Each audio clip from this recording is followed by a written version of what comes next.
বৰপেটা সদৰ থানাত কৰ্মৰত এজন আৰক্ষীক লৈ এক চাঞ্চল্যকৰ ঘটনা পোহৰলৈ আহিছে।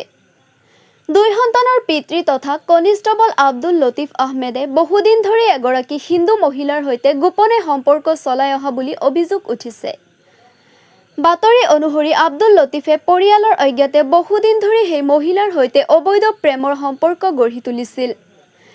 প্ৰথমতে পত্নী মাজেদা খাতুনক নানা কথাৰে এই অভিযোগ মিছা বুলি পতিয়ান নিয়াবলৈ চেষ্টা কৰিছিল।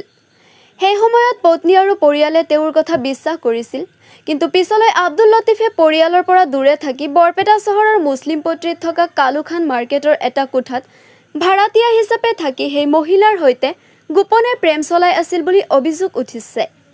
এই কথা জানিব পাৰি আজি পত্নী মাজেদা খাতুন আৰু পৰিয়ালৰ সদস্যসকলে সেই ভাড়াঘৰত উপস্থিত হৈ দুয়োকেইজনক কোঠাৰ ভিতৰত আবদ্ধ কৰি আৰক্ষীক খবৰ দিয়ে।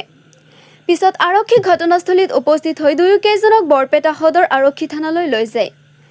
ইতিমধ্যে ঘটনাটোৰ সন্দৰ্ভত পৰিয়ালৰ ফালৰ পৰা থানাত এজাহাৰ দাখিল কৰা হৈছে। আৰক্ষীয়ে ঘটনাটোৰ তদন্ত আৰম্ভ তিৰিটো আপোনাৰ বাচ্চা আছে, দুটা হাজবেণ্ড আছে।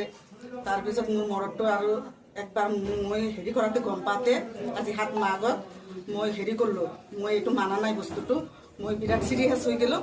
তাৰপিছত মোৰ মৰদে মোক বুজালাক, তুমি অলপ ধৈৰ্য ধৰা, মই তাইক খেদিম। মৰদে আপোনাৰ পলাৰ পাছত এই তিৰিটো মোৰ মৰদৰ নামত কেছ কৰলাক আমাৰ বৰপেটা সদৰ থানাত।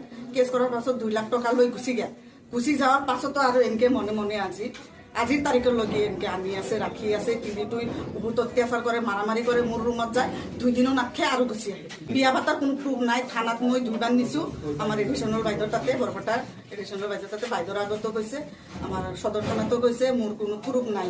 আব্দুল লতিফ আহমেদ আমাৰ সদৰ থানাত বৰপেটা পুলিচত চাকৰি কৰে। মহিলাগৰাকী ধেমাজি, তাই ভাগ কিছু কৰাম মুছলিম, মই মুছলিম, তাতো মুছলিম। মোৰ 2টা বাচ্চা আছে। আপিটো হ'ল আপোনাৰ ক্লাছ 8ত পঢ়ে, আপাটো কোকৰাঝাৰ। ঘটনাটো মনে মনে তো 1 বছৰ ৰাখছে, মই গমেই নাপাওঁ। আহাৰ ফেমিলি আহাৰ তাতে ৰাখছে। তাৰপিছত মই যেতিয়া গম পাইছোঁ, তেতিয়া আপোনাৰ এই তিৰিটোই কেছ কৰলাক নহয়।